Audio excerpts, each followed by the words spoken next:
Proche-Orient, les visages de la guerre. Hassan Nasrallah, l'inventeur du Hezbollah. Après la guerre de 2006, Nasrallah devient une figure incontournable du Liban, à la fois militaire et politique. Son influence dépasse les frontières libanaises, notamment à travers son soutien au régime syrien de Bachar al-Assad lors de la guerre civile qui éclate en 2011. Le Hezbollah, sous les ordres de Nasrallah, intervient massivement aux côtés de l'armée syrienne. Épisode 4, Hassan Nasrallah et le Hezbollah, une figure à la croisée des crises. Alors Nasrallah, quand l'agitation commence en Syrie, donc 2011-2012, il est un peu inquiet de voir les choses dégénérer. Il n'a pas très envie, contrairement à ce qu'on a pu entendre, il n'a pas très envie de s'investir militairement en Syrie.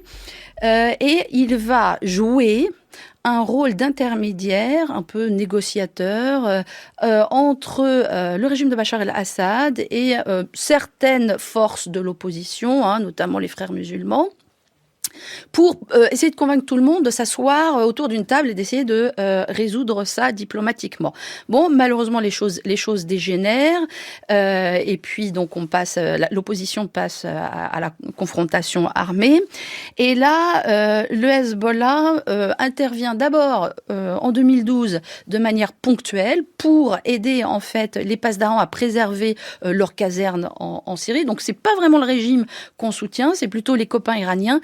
Et puis, mai 2013, on n'a pas le choix, il va falloir y aller. Le raisonnement de Nasrallah à l'époque, c'est on ne peut pas permettre la chute de Bachar el-Assad et le remplacement par un régime qui serait Israeli-friendly, puisque on avait entendu Burhan Ghalion à la tête du Conseil national syrien, qui était un peu pressenti pour devenir le futur chef de gouvernement président syrien dans le cas de la fin du régime Assad. Il avait promis, du moment où on arrive au pouvoir, on coupe les liens on coupe toutes nos relations avec le Hezbollah et puis avec l'Iran et on fait la paix avec Israël. Ça n'arrangeait pas du tout les affaires de Nasrallah, parce que en l'occurrence, l'armée syrienne, les services de renseignement syriens avaient beaucoup d'informations sensibles, stratégiques sur les capacités militaires du Hezbollah. Il n'avait aucune envie qu'un futur régime syrien ami d'Israël livre tout ça au Mossad. Donc il était hors de question de laisser ça se faire. Et puis il y a aussi le fait qu'il y a une partie de l'armement iranien à destination du Hezbollah qui transite via le territoire syrien. Donc il fallait aussi s'assurer que, quel que soit le régime qui prendrait la suite de Bachar, si Bachar devait tomber, il faudrait qu'il reste quand même plutôt sympathisant à la fois du Hezbollah et de l'Iran.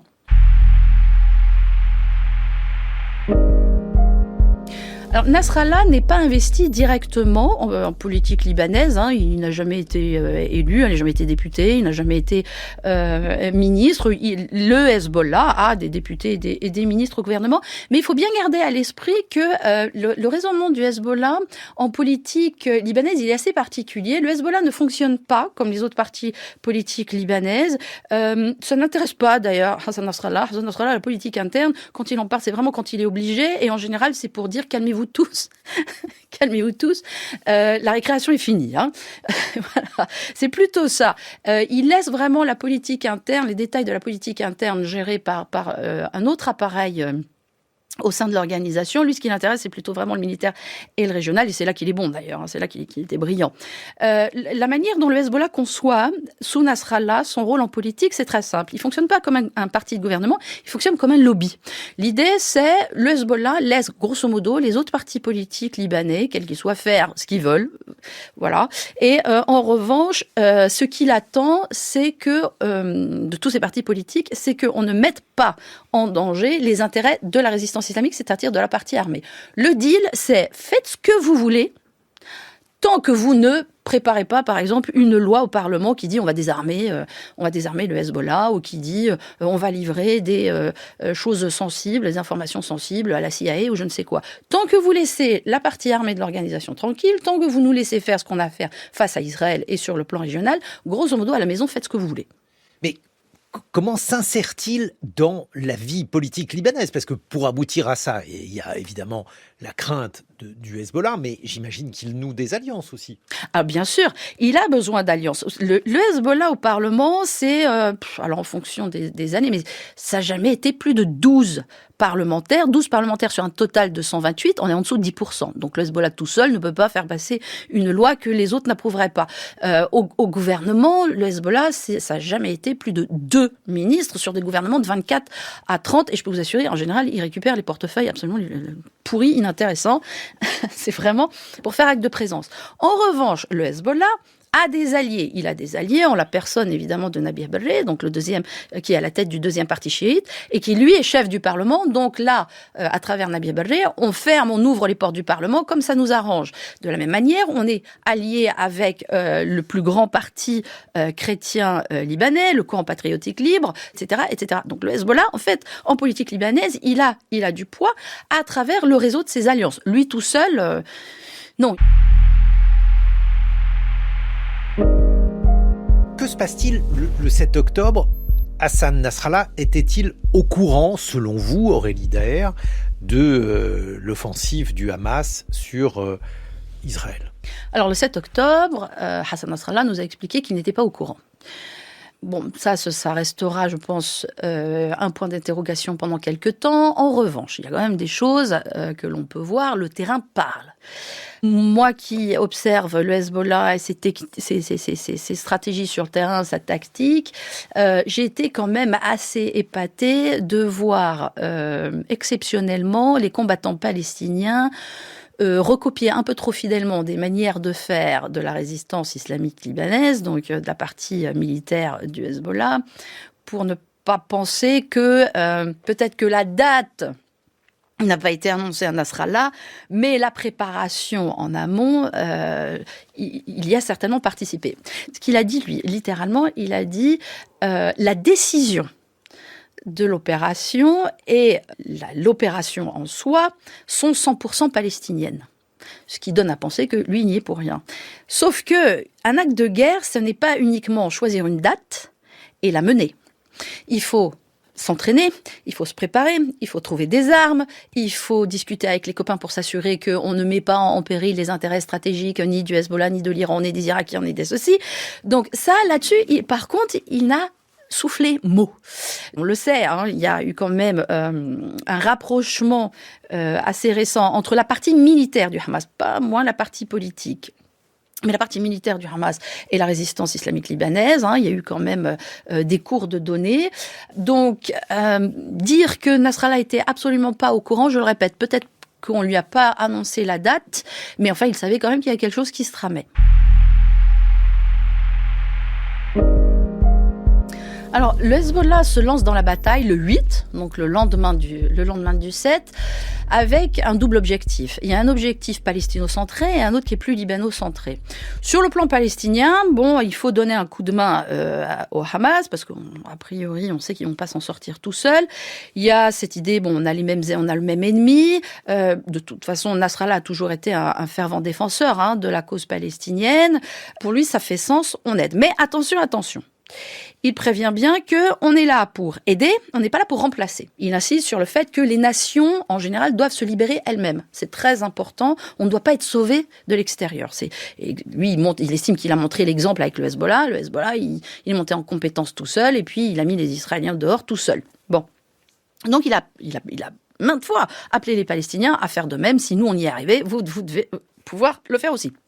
Et donc, l'idée, c'est on vous donne un coup de main, mais on ne le fera pas à votre place. Il a ensuite un objectif libano-centré qui est qu'il va en profiter pour expliquer aux Israéliens que entre 2006 et 2023, ce qu'Israël se permet au Liban doit cesser. Entre 2006 et 2023, l'armée israélienne régulièrement, tous les jours, violent la souveraineté libanaise. Soit c'est les avions militaires israéliens qui sont là dans les espaces aériens libanais, soit c'est des incursions terrestres. Mais il y en a tous les jours. On enlève des Libanais qui passent par là, on les emmène en Israël, on les questionne, éventuellement on les torture un peu, on les renvoie. Bref, il y a eu, d'après le gouvernement libanais, entre 35 et 36 000 violations par Israël de la souveraineté libanaise entre 2006 et 2023.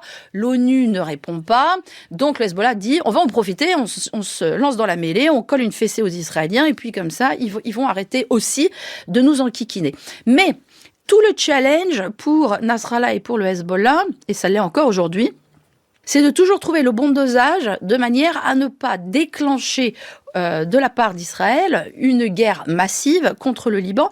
Parce qu'il ne faut pas oublier, même si les Libanais soutiennent les Palestiniens dans ce qui leur arrive, là, depuis le 7 octobre, et en général, voilà, je le répète, ont de la sympathie pour les Palestiniens, ils ne sont pas prêts non plus à voir leur pays brûler pour les Palestiniens. Les Libanais et les Palestiniens ont leur dossier, et les Palestiniens, et comme on en parlait dans un autre épisode, dans les années 70, début des années 80, n'ont pas laissé que de bons souvenirs aux Libanais, et encore aujourd'hui, il y a de la rancœur, il y a des griefs qu'on n'a pas complètement mis au placard. Donc on veut bien aider les Palestiniens, mais il ne faut pas qu'ils nous en demandent de trop. Alors, la mort de Nasrallah, pour l'instant, elle est plus commentée que documentée. C'est encore frais. Au sein de la communauté chiite en particulier, il y a deux hypothèses. Il y en a une qui dit que, en fait, du moment où le Hezbollah est parti en Syrie, il a dû recruter massivement, et en recrutant massivement, il a été un peu moins peut-être vigilant sur qui il recrutait. La deuxième thèse dit soit ce sont les Iraniens qui eux-mêmes auraient en fait été vérolés. Non, moi je pense plutôt que les Israéliens ont réussi à avoir probablement des choses sensibles. Je pense pas que ce soit l'argent qui a été là-bas. Mais alors là, par contre, encore une fois, là on est vraiment dans la spéculation. Je crois pas que ce soit l'argent qui était vraiment le moteur de la collaboration, on va dire. Dans le sens où les personnes qui travaillent dans l'appareil militaire du Hezbollah ne manquent de rien, et ceux qui sont proches de Nasrallah en particulier ont des fins de mois que j'aimerais bien avoir.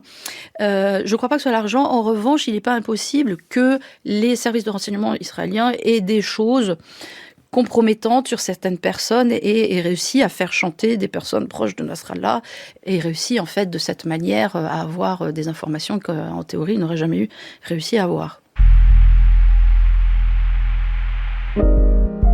En 1992, quand les Israéliens ont assassiné Abbas al-Moussaoui, le secrétaire général du Hezbollah, ils ont fait la fête en se disant on a coupé la tête de l'hydre, ça va déstabiliser la maison. Je peux vous assurer que ce qui ressort là du terrain, c'est tout sauf une déstabilisation, c'est tout sauf une démoralisation. Les officiers décédés, on va les remplacer. Et au contraire, on a aujourd'hui, il y a une colère et il y a un besoin de vengeance.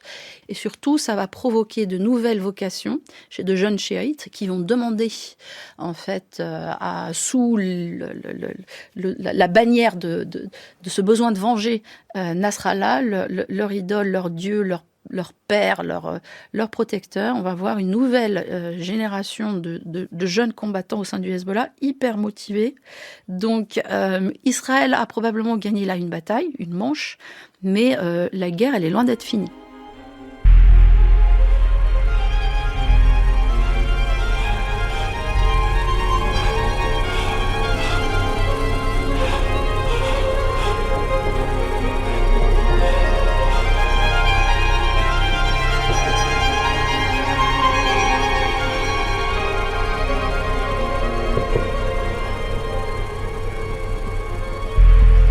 C'était Proche-Orient, les visages de la guerre, une série France Culture va plus loin avec à la technique Grégory Wallon, Élise Leu, Marie-Claire Oumabadi, à la production Juliette Deveau, à la réalisation Félicie Faugère et Yvon Croisier.